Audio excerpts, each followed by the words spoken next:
प्रथम राष्ट्र द्वितीय पक्ष व मी दरिबा पार्वती शंकर बंडगर, भारतीय जनता पार्टीचा निष्ठावंत कार्यकर्ता आहे।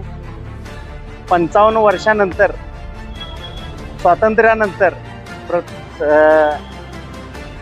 वार्ड क्रमांक 9 मध्ये स्थानिक स्वराज संस्थेमध्ये प्रथमतः कमळ चिन्हावर सत्ता येणार आहे आणि ती वार्ड क्रमांक 9 मधून त्याचा सुरुवात होणार आहे। पहिल्यांदा तिथे कमळ फुलणार आहे आणि पक्षाने आम्हाला तिकीट देणार होते, पण काही कारणास्तव आमचं तिकीट हे झालेलं आहे। तरी आम्ही काही पक्षावर नाराज नाही।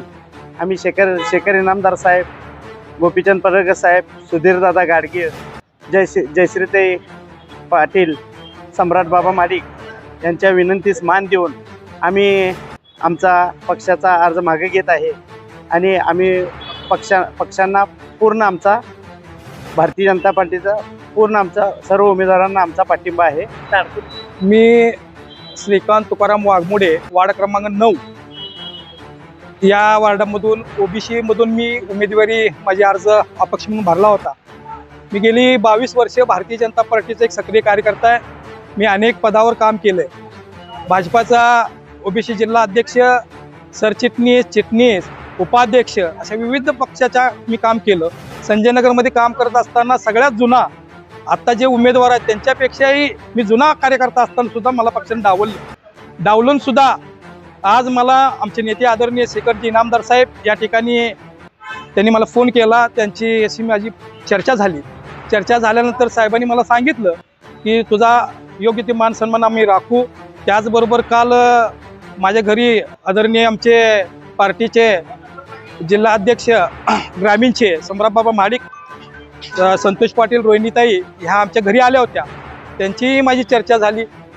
सम्राट बाबांनी पण मला सांगितलं की तुझ्यावर अन्याय झालाय, बरोबर आहे, पण आपण पार्टी म्हणून काम केलं पाहिजे, पार्टीसाठी आपण झटलं पाहिजे। मला पार्टीविषयी प्रेम आहे, नितांत प्रेम आहे, पण पार्टीने माझ्यावर अन्याय केलाय का तर 100% केला आहे। पण काही गोष्टी असतात, ठीक आहे, सगळ्यांनाच आपल्याला उमेदवारी मिळेल असं काही नाही आहे, ठीक आहे। पायसीचा आदेश मानून मी आज पुन्हा एकदा भारतीय जनता पार्टीबरोबर सोबत राहिलोय। भविष्यात पार्टीचंच काम करीन, एवढंच या निमित्ताने मी बोलतो। आणि मी या ठिकाणी पार्टीच्या आदेशानुसार व माझे नेते आदरणीय शेखरजी इनामदार साहेब यांच्या विशेष आभार मानेन की त्यांनी मला चर्चा केली आणि अपक्ष अर्ज घेण्यासाठी मला मार्गदर्शन केलं। त्यांच्याच आदेशानुसार मी माझा अर्ज मागे घेतो। नमस्कार, मी रुपाली अडसुळे, भारतीय जनता पार्टीमध्ये गेले 6 वर्ष झालं काम करते। मी प्रभाग क्रमांक 9 मध्ये क गटातून अर्ज भरला होता। तो काही कारणास्तव अर्ज मी आज माघार घेतला आहे, कारण दादांच्या शब्दाखातीर आणि सम्राट बाबा माडिक हे काल घरी आले होते, त्यांच्याशी चर्चा केली। अन्याय झाला हे त्यांना पण माहीत आहे, कारण ओपन गटातून मी भरला होता आणि शब्द दिलाय त्यांनी। आणि जे आता पॅनेलमध्ये उमेदवार आहेत त्यांना माझा पाठिंबा आहे आणि भारतीय जनता पार्टीचे काम मी प्रामाणिकपणे, एकनिष्ठपणे मी करेन।